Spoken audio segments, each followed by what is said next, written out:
हाल के पिछले कुछ दिनों में आजादी के अमृत महोत्सव के इस जश्न में पूरा देश किस कदर सराबोर था, इतने में खबर मिली जिसने साबित कर दिया कि वाकई भारत देश में इंसानी जिंदगी का मोल मात्र शून्य के बराबर है। विश्वगुरु कहे जाने वाले भारत की तस्वीर आपको हिला देती है जब पता चलता है कि देश में हर साल 22,000 सफाई कर्मचारियों की मौत केवल सीवर की सफाई के दौरान हो जाती है। ठीक ऐसी ही खबर दिल्ली स्थित मुंडका से आई, जहां पर एक व्यक्ति की जहरीली गैस सूंघने से मौत हो जाती है। और अब इस मुद्दे पर एक सफाई कर्मचारी का रिएक्शन क्या हो सकता है, आइए सुनते हैं।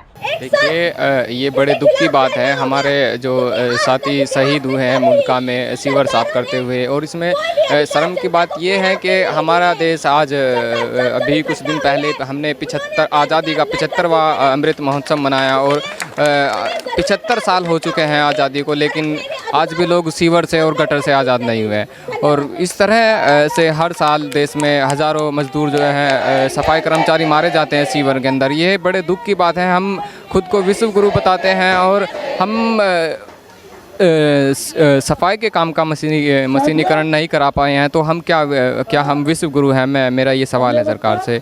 और इस तरह की घटनाएं देश में बहुत होती हैं, जो कुछ तो मीडिया के सामने आती है और कुछ जो नहीं आती है उनका रिकॉर्ड तो सरकार के पास नहीं है। और इसमें दुख की बात ये भी है कि 2018 से 2022 तक अभी तक सरकार के पास इस चीज़ का कोई रिकॉर्ड ही नहीं है कि कितने लोग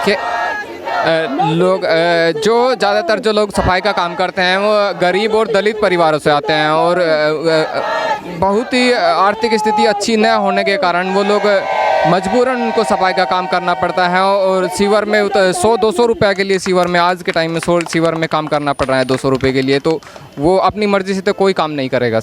आपको बता दें, मंत्रालय के अनुसार देश में लगभग 58 से 60 हजार मैनुअल स्कैवेंजर्स काम करते हैं, जिसमें से 95% का आंकड़ा दलित समुदाय से आता है। हालांकि हाथ से मैला ढोने की प्रथा एक जाति विशेष से भी संबंध रखती है, जिसे साल 1993 में प्रतिबंधित कर दिया गया। साथ ही मैनुअल स्कैवेंजर एक्ट 2013 के तहत भी ये पूरी तरह से गैर कानूनी घोषित है। लेकिन अब सवाल उठता है कि देश के कुल मैनुअल स्कैवेंजर्स में से 95% का एससी समुदाय से होना क्या जातिवाद का प्रमाण है? आइए जानते हैं। हाथ से मैला उठवाना गैर कानूनी है, सीवर में इंसान को उतारना गैर कानूनी है। दूसरी तरफ वो कानून ये भी कहता है कि पर अगर इमरजेंसी की स्थिति हो तो उसको सुरक्षा उपकरण देके उतारा जा सकता है। पर हम अपने देश के अंदर क्या देखते हैं, उस इमरजेंसी को नॉर्म बना दिया गया है। किस तरह से हम मशीनीकरण से बचने के लिए, उसके खर्चे से बचने के लिए ये बड़ी बड़ी यूनिवर्सिटियाँ हम आज डीयू के अंदर खड़े हैं। और ये बहुत दुर्भाग्य की बात है कि 21वीं सदी के अंदर भी इतनी बड़ी सेंट्रल यूनिवर्सिटी के अंदर भी आज तक ये काम हाथ से ही होता है, और यहाँ पे मशीन से सफाई का काम नहीं किया जाता है। सरकारी नुमाइंदे हैं या फिर मंत्री हैं, वो बड़ी बेशर्मी से लोकसभा और राज्यसभा में खड़े होकर इस तरह के बयान देते हैं कि देश के अंदर मैनुअल स्कैवेंजर्स हैं ही नहीं, या हाथ से मैला उठाने वाले सफाई कर्मचारी हैं ही नहीं।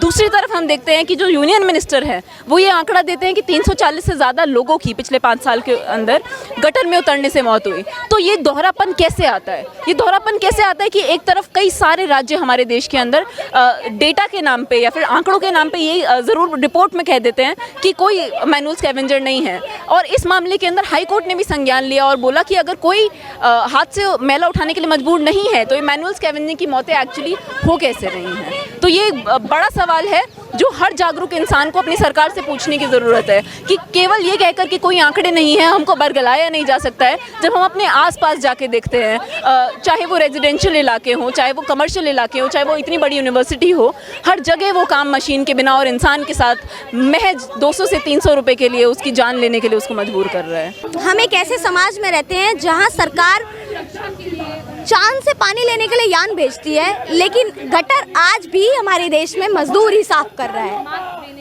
और इससे बड़ी त्रासदी हमारे देश के लिए क्या हो सकती है? सरकार कहती है कि हम गर्व करें। हम किस बात पे गर्व करें? हम इस बात पे गर्व करें कि 200 रुपये कितना होता है? शायद किसी के लिए 200 रुपये एक गिलास पानी के जितना होगा, लेकिन किसी के लिए 200 रुपया इतना ज़्यादा है, यानी इतनी गरीबी है कि वो 200 रुपये के लिए अपनी जान दांव पे लगा के गटर में उतर जाता है और उसकी मौत हो जाती है।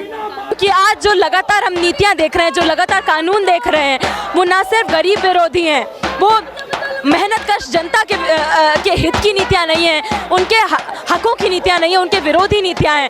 लगातार उनके काम के घंटे बढ़ाए जा रहे हैं, लगातार उनके जो काम के अधिकार हैं उन्हें छीना जा रहा है, लगातार उनकी न्यूनतम मजदूरी बढ़ती हुई नहीं दिख रही है, हमें घटती हुई दिख रही है। लगातार हम देखते हैं कि वो अनसेफ वर्किंग कंडीशंस में इस तरीके से काम करते हुए मर जाने के लिए मजबूर हैं। बावजूद इसके कि हमारे देश में बड़ी बड़ी मशीनें मौजूद हैं कई सालों से, बावजूद इसके कि कई सालों से इसके खिलाफ नियम कानून मौजूद हैं, ये गैर कानूनी है, उसके बावजूद इसको खुल्ला इस तौर पर इम्प्यूनिटी के साथ जारी रखा जाता है, क्योंकि ये हमारे समाज का एक जो बहुत भद्दा पहलू है, चरित्र है, उसको दर्शाता है कि कोई भी समाज बेहतर बराबरी का सपना कैसे देखे, कोई भी समाज शोषण मुक्त समाज होने का अच्छे दिनों का सपना कैसे देखे जब उसका एक बड़ा हिस्सा मजबूर है आए दिन गटर के अंदर बिना सेफ्टी इक्विपमेंट के सफाई करते हुए मर जाने के लिए। तो इसके खिलाफ हमें अपने संघर्ष को यहाँ पर हम इस प्रोटेस्ट के जरिए संदेश देना चाहते हैं कि ज़मीन पर हमारा जो संघर्ष है, वो जो आंदोलन है, वो हम और ज़्यादा तेज़ करेंगे, तब तक करेंगे जब तक इस पूरे काम को, इसका मशीनीकरण नहीं हो जाता। हर सफाई कर्मचारी को सेफ्टी इक्विपमेंट नहीं दिए जाते, उसको न्यूनतम मजदूरी नहीं दी जाती, उसको पक्की नौकरी नहीं दी जाती, ठेकाकरण को ख़त्म नहीं कर दिया जाता और सबको सम्मानजनक रोज़गार, बेहतर वेजेस नहीं मिल जाते, जब तक सभी को एक समान शिक्षा व्यवस्था में पढ़ने का मौका नहीं मिल जाता, बेहतर रोजगार सुनिश्चित करने का मौका नहीं मिल जाता और इस तरीके के पुश्तैनी, गरीबी पुश्तैनी कामों से आज़ादी नहीं मिल जाती, तब तक हमने संघर्ष को जारी रखेंगे। 5 ट्रिलियन इकोनॉमी यानी कि देश की तीसरी बड़ी अर्थव्यवस्था कहलाने वाले भारत में मशीनीकरण होने के बावजूद एक व्यक्ति को किस तरह मौत के घाट उतारने के लिए विवश किया जाता है, जिससे साफ हो जाता है कि जेब के 2 पैसे बचाने के लिए एक व्यक्ति की जिंदगी के साथ खेला जाता है। क्या एक इंसान की जिंदगी उस मशीन से सस्ती लगती है? ये स्थिति देश की सामाजिक संरचना और आर्थिक ढांचे पर सवाल उठाती है। ये बड़े दुख की बात है ये, और हमेशा हमने कहा है इस बात को, क्योंकि आए महीने में मतलब कहीं ना कहीं ऐसा देखने को मिलती है, हमें दुर्घटना हो जाती है। इसमें कई बार होता है क्या ना, कुछ मशीनें अवेलेबल हैं सरकार के पास में, लेकिन कुछ संकरी गलियां ऐसी होती हैं जहाँ नहीं पहुँच पाती। लेकिन इस मामले को अगर देखा जाए तो इस बारे में हमने स्वतः संज्ञान लिया, अपना सो मोटो कॉग्निजेंस लिया है दिल्ली सरकार के यहाँ से, आयोग की ओर से, और अप्रिशिएट करता हूँ हाई कोर्ट ने भी इसका संज्ञान लिया है वैसे आपस में। लेकिन कुछ जो ठेकेदार हैं हमारे, जो ठेकेदार हैं वो बिना किसी जो इक्विपमेंट होते हैं, जो सिक्योरिटी के उपकरण होते हैं, उनके बिना उनको उसमें धकेल देते हैं।